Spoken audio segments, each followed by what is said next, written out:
Welcome to another episode of the Drexel Dragons podcast. I'm here today with Drexel men's basketball alum Rodney Williams. And Rodney, this is going to be coming out a couple weeks after the fact, but we're taping this a few hours after the men's basketball team got eliminated from the NCAA tournament, but an incredible run to win the CAA championship. So off the top of the show, what was it like watching your alma mater win the CAA for the first time since 1996?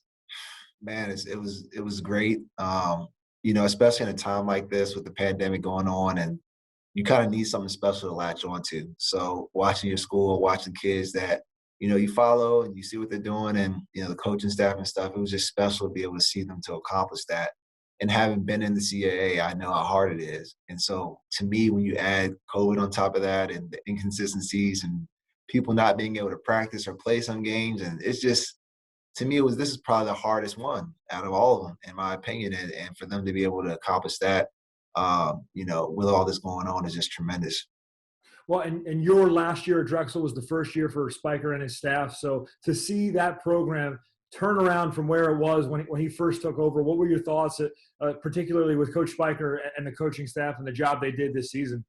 Yeah, I mean, I guess we kind of saw like the foundation he was laying. Like when I was there, obviously everything's new. He's adjusting. He's moving his family from this place to another, and we're all trying to like get around a common goal. But you can see that the foundation he was laying and how personal he was trying to be with the players and get an understanding of, the young men that he's trying to lead. And I think I just saw that over the past years, where it's just been a constant building.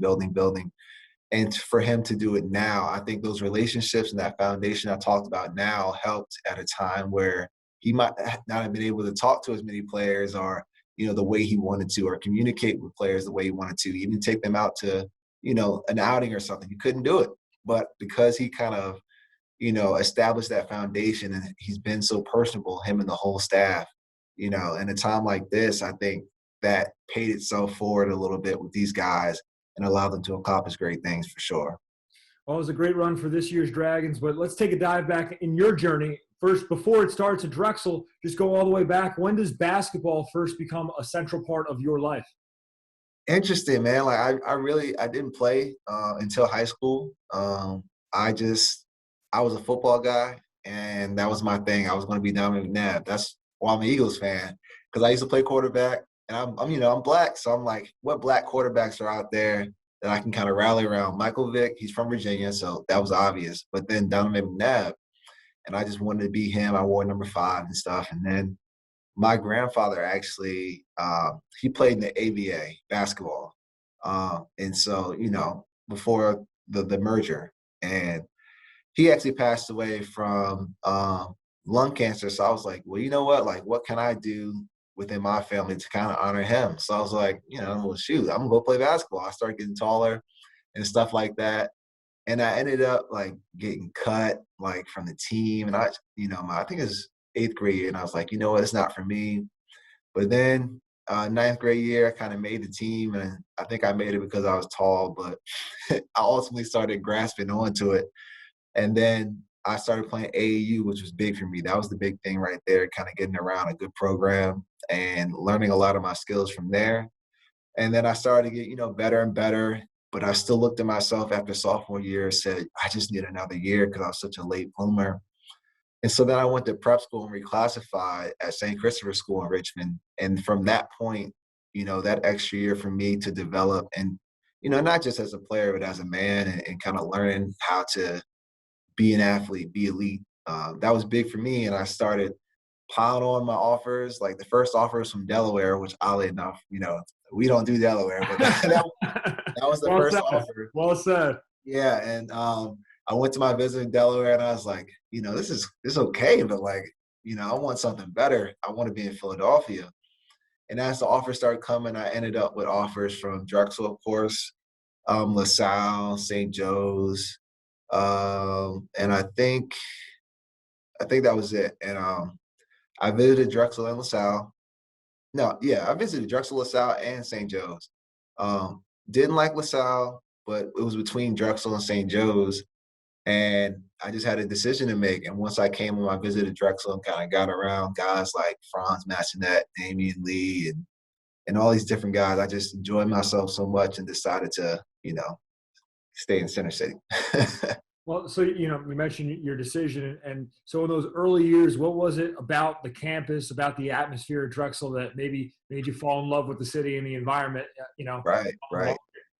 When you remember, like, so that's back, I graduated in 2013. So that 2012 team was the one I saw with it. first off. And they were 27 and something. I don't remember. But they came to Richmond, where I'm from. They played VCU in the championship. So after that, you know, they barely lost, should have won the game, really. I was just kind of juiced up. And I'm like, man, like, you know, I might go here. And then once I got around those same guys I watched play, I just saw like the bond and the brotherhood. And I said, this is attractive to me as well. Plus, like Bruiser Flint and the whole staff, like really got along with my, you know, me and my family. They came, everybody, coaches allow like a home visit.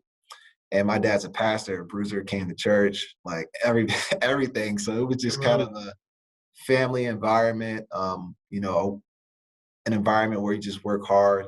And the one thing I liked about Brew and the guys on the team was just saying that, you know, we're not going to lie to you. We're not going to say that you're just going to come here and play like some other schools did to me. Like, you can come in and start right away.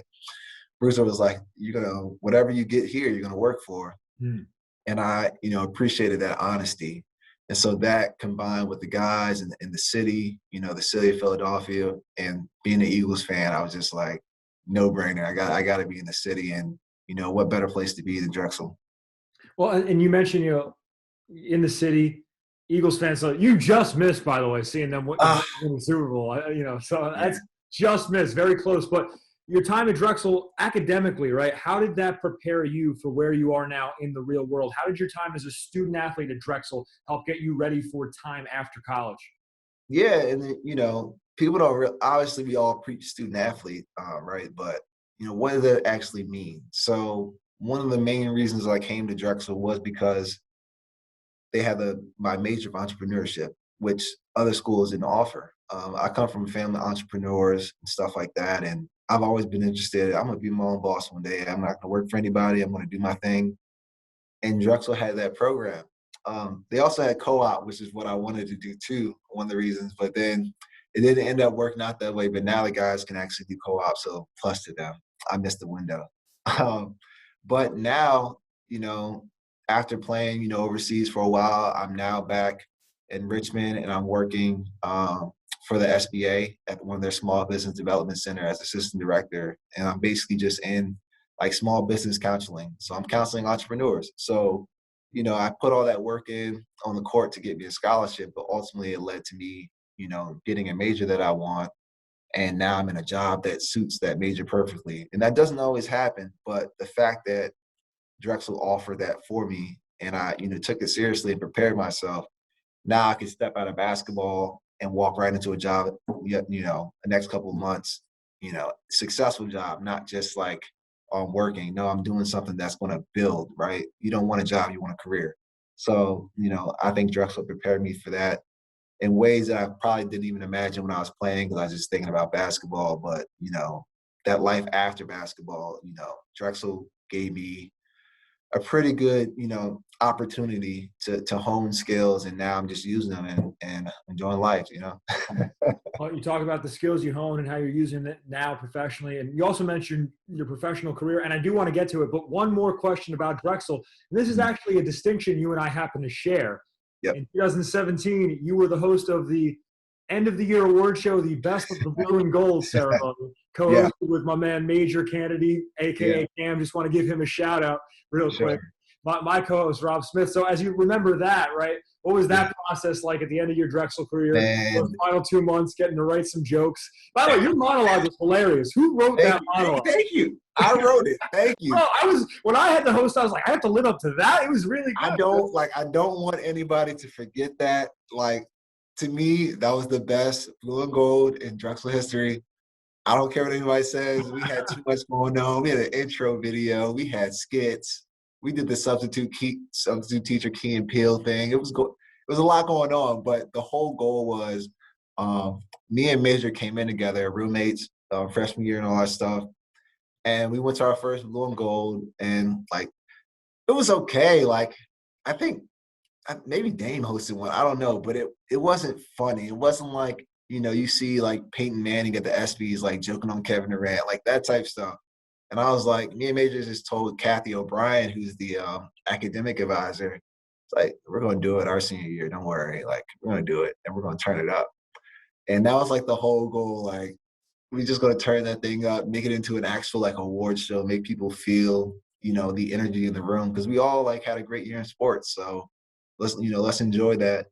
And I'll never forget that experience because I thought that we just created so much laughter and so much enjoyment that it was probably one of the best in history, if not the best. Well, you set a standard, man, for me 2 years ago when I hosted it with Rob. We wanted to live up to it. So, and that was fun getting a chance to work on those videos and do some behind the scenes stuff with you.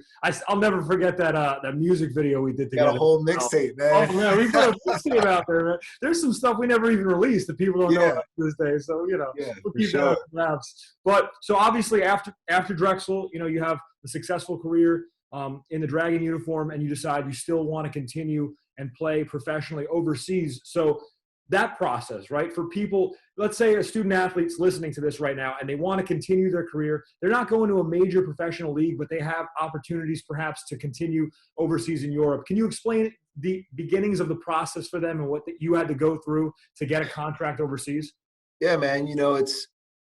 There's a lot of opportunities to make money, which some people don't really realize. There's so many countries out there you can make money in. Each country has their own league. Sometimes they have 3 or 4 divisions in their league. So everybody has an opportunity to eat as long as you take it seriously. So, for me, myself, I started to realize probably my junior, beginning of senior, that I was a player and that I could possibly get to overseas. And the big thing I did was just ask questions of people who are already there. People who there's a lot of people in life who've already lived your situation. You just have to find them and ask them questions and learn more about it. And, I talked to Sammy Givens, I talked to Robert Battle. These are all, Drexel greats, and Franz mentioned that asking people questions. What is it like? How do I get over there? This and that. And so towards like the end of my senior season, stats were good. I did the work. So now it's just time to find an agent. And that can come through, a bevy of different ways. They reach out to you themselves. You can also ask a player, if they have any references, or coaches. Like, your head coach is probably going to hear from agents as well, and they're going to say, okay, Rodney's done. What is he going to do? I'm interested in representing him, and you can have a meeting with them and your coach, and they can try to help you through the process. Because really, we don't have kind of those opportunities to understand like what's exactly going on. So it's always good to have somebody there with you to kind of discuss those things. And for me, it was coach on staff, Paul Fortier. Now he played 17 years or something like that. He's old. He played something like that, in France and these different countries. And I kind of leaned on him for his knowledge and his guidance. And then once I got a couple agents that came in and, I contacted a few, I just kind of weigh pros and cons, about representation, because people can say anything they want, but it's about the work that they're actually going to do. So you want to go with a trusted source, and you also want to go with somebody who has, clientele that's producing. So I would go down people's client lists, see who they represent, and then reach out to that person and say, hey, you got this agent, how does he do for you? And then from that point, it's on the agent to, market you to the teams. And you really want to get in a good situation. A lot of people don't know, but it's really kind of cutthroat over there. So you have a couple bad games and you can get fired just like a regular job, And so that was a big adjustment. And so I realized that, I have to be in the right situation. And for me, that was just about having a good agent that can put me there first, because I don't know anything about that. Right. But, after signing on and, I had my first stops, I experienced some road bumps, within that process. I went to Israel first, and I was actually on the same team as Sammy Givens, oddly enough. Wow. But I just didn't understand like what it meant to be a pro. And, you hear that and you think, yeah, I'm a pro, but it's a job. So you're playing against a guy who's like 30 years old and has 2 kids. And he's not going to let you, he's not going to let you play the way you want to play because he's a family to feed. So, I had to get out of that college mentality and get into that pro mentality because they're two totally different things. You have a couple of bad games in college.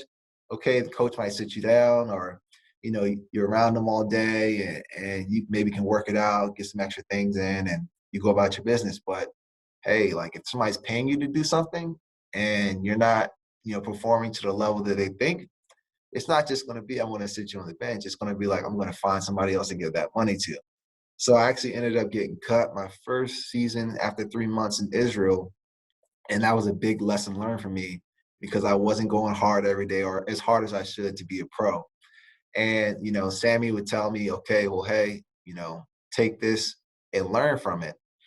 And so that's one of the biggest things. I could have just packed it in and said, I'm going home, and find another job. But instead, I learned from the situation. I learned what it meant to be a pro. And then I headed straight to Spain like 2 days after that and played the rest of the season in Spain. And haven't had any of that stuff since since I retired. So it was a lot about just learning, the situation you're in, being in a good situation. And then once you're in that good situation, man, you have to just learn how to be a pro. Well, and part of going overseas, which I find impressive, is the culture shock or maybe a language barrier, right? So how does that factor into this entire process as well? When you first get over to Israel and you're in a Mhm. completely different part of the world than you're accustomed to Yeah. growing up in Richmond and living in Philly. Crazy. Scary, actually. I get off the plane in Israel, and it was my first. Well, we played in China in my sophomore year with Brew, but that was a team trip. I'm by myself now, so Right. you can't just call mom, just can't call dad. Hey, can you help me out? Excuse me. So I get off the plane, and I just see I see Arab, Hebrew, I see Arabic, I see all these different languages. I'm like, okay, all right. So I have to find who's picking me up. I got to find the team staff. Where am I going? And I just felt, like it was a lot at one time because, it was my first time being away from home. You're away from home in college, but it's not the same. So you take that and now you're alone in a different country. There's a lot of lonely nights where you just have to, figure out is this what you love to do? And I always tell young guys, you can't go over there if you don't love it. Like you gotta love basketball to be in those situations. Because when I go to the market and I want to find, buy eggs and toilet paper, and I gotta pull out my phone to ask the person at the register, hey, can you please tell me, where this is? Right. That stuff can be, a little bit daunting, but it's also about your approach, right? So if you're in these situations, how do you approach it? Do you approach it, going crazy to the wall, or do you just fold? And so I had to learn to. I'm a pretty open person anyway, but I had to learn to be very open to new cultures. I would learn the languages at least to an extent to just be able to get around. And then it ended up becoming just a hobby of mine. I would do crazy things like take the bus into the city or have my teammate drop me off in the city and find my way home by trying to speak the language. Like, why not, right? Just you're already in the situation. And when I was younger in Israel, that first time, I used to just sit in the room, play games, and complain. And then once I got that new perspective, okay, well, let me go try some things. Let me go out and see the culture. Let me visit some of my teammates' home and have dinner with their families. Let me learn and not be that American guy that doesn't want to open himself up. And so the more and more I open myself up through these experiences, truly the more that, I learned and the better player I became too, because I got to understand my teammates from a different light, understand their religion and different things that they do and different customs. There's one point, you know, in Sweden where the traditional dinner is like pickled herring and something.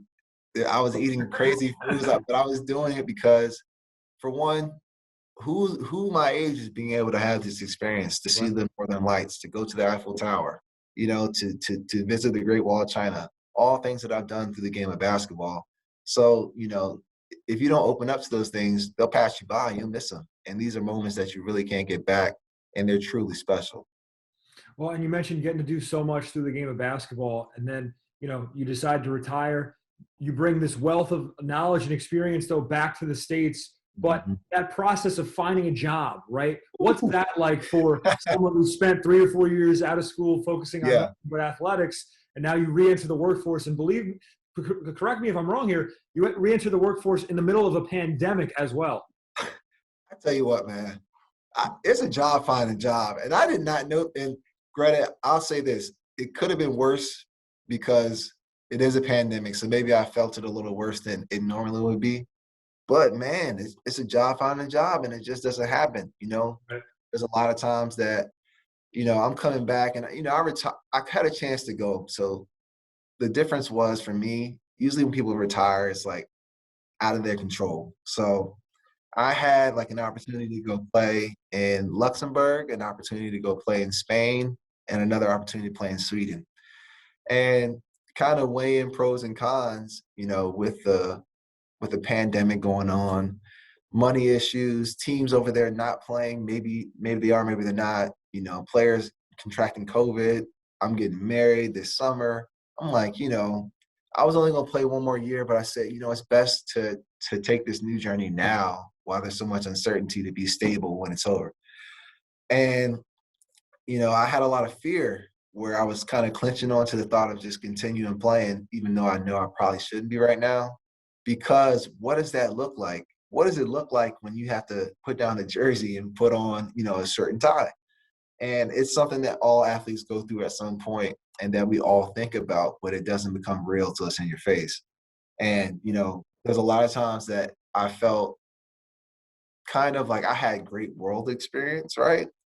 I've been, to France and I've been to Spain and I've been to Germany, Luxembourg, where I've been everywhere, right? But when it comes to 9 to 5 experience and, on your resume, what you just write that on there, what is it? I kind of had, I questioned myself as far as a business professional because I was nervous about how that would look, but I was also nervous because in the pandemic, who's handing out jobs?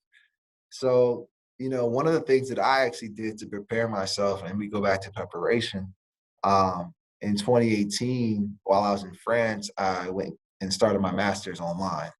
Wow. And I did that, that whole season and into the Swedish season, the next season. And I graduated with it in May. So when I got back home, I graduated with it, got my master's, woohoo. And then when I had to make this tough decision, now I had a master's to put on my resume, plus all this world experience, right? So now, I have a double whammy of, things I can show people and market myself as. But if I didn't do that preparation early on, I wouldn't have had that. So I think, that was a thing for me, having that preparation kind of helped boost me in this pandemic because it was hard to find that. But, having that in my back pocket opened me up to more doors. And I actually ended up getting 2 job opportunities. The first one, which I didn't take, was a marketing and advertising position to do Geico commercials. Geico, DoorDash, and UPS commercials. And Oh, dude, your background in hosting the Blue and Gold would have fit perfectly. and I'm telling you what, like, I was like, man, like this job, like, is like, you ever seen the Geico commercial where people are dancing with the clogs? Yeah, Like, of course, yeah. yeah, like I would have been working on that. And I was just like, man. And then I had this other job come with the SBA and helping small businesses. And this job like launched, because of the pandemic and businesses were hurting. And I'm like, Rod, like this is an opportunity to help people, what you like to do. It's an opportunity to gain consulting skills in business, which are transferable. And it's in your major. Not everybody gets a job that's like exactly within their major. Right. So I had a tough decision to make, and I ended up taking the SBA job just because, the pay was better, but also the skills, right? So my end goal is to be in the front office of like a sports organization or athletic director one day to kind of use business and sport together.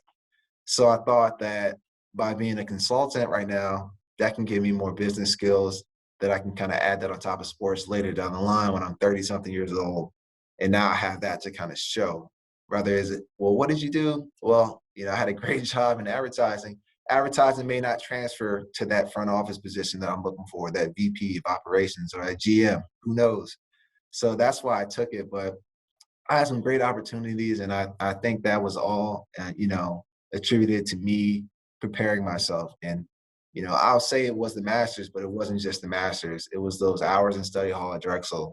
It was being able to be an entrepreneurship major. It was, being all academic. It was all that stuff that I laid the foundation for that kind of led me to the position I'm in now, where is now I look at it as I can help younger athletes in that position because I've done both.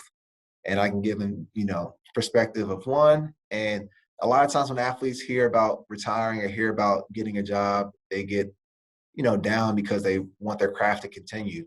But I'm able to give them perspective of how they can do both and prepare themselves while they're playing to prepare themselves for after. So it's a easier transition than most. Some people really struggle with that transition. Well, and you mentioned giving advice to younger athletes, and I know a couple of weeks ago you were on a panel at Drexel talking to student Yeah. athletes, a panel called "Your Path to the Pros," I believe. So, I normally ask guests at the end to wrap by, saying if they could go back in time and talk to a younger version of themselves, what piece of advice would they give to themselves on this topic, right? As you reflect on what you said maybe on that panel and some of the basic ideas or the core ideas you've shared on this podcast, if you had to summarize just pieces of advice to the next generation of student athletes in terms of how to translate from your student athlete experience into the real world, what would be the biggest piece of advice? What would you really want to focus on with that next generation? My biggest thing is always for guys preparation. So Bruiser Flint used to use a quote, and I think it's still on the wall of the locker room. The pressure's not to perform. The pressure is to prepare. Because if you're prepared, you perform, right? So, you got to stay ready so you don't have to get ready. And I think that's my biggest thing. I've learned that within sports, right? Like in a game, in your practice, you need to be prepared, right? We go out there, we do scout reports, we run over drills, and you need to, know what you're doing and be prepared. So when the situation hits in the game, it's going to transfer. And that's the same thing in the classroom right now. Everything is everything you do now is just laying the groundwork for what you're going to do later. And so I would just preach to guys about preparation, taking things seriously, whether it's getting extra shots up in the gym, taking care of your body, the things that you put in, the things that you do off the court, the things that you do, anything to deal with what you want to do and what you want to make money with, you need to focus and prepare for it. And I think I was lucky to have great parents, to have great coaches, to have great teammates and people around me to push me to be the greatest that I can be. And that wasn't just for the moment that was in front of me. It was for the moment that's coming later. Well, I think there's some bright moments coming later for you, Rodney. I'm excited for you. I appreciate you making the time for this. Potentially future general manager of an NBA team. Maybe Pittsburgh's coming back to Philly, but for now, For just sure. appreciate you making some time for us on the podcast today. For sure, man. I really thank you for letting me be a part of this, man. I've been waiting to get on the show because I love Drexel and I love being a part of anything Dragons. So this is great. Hey, man, go Dragons.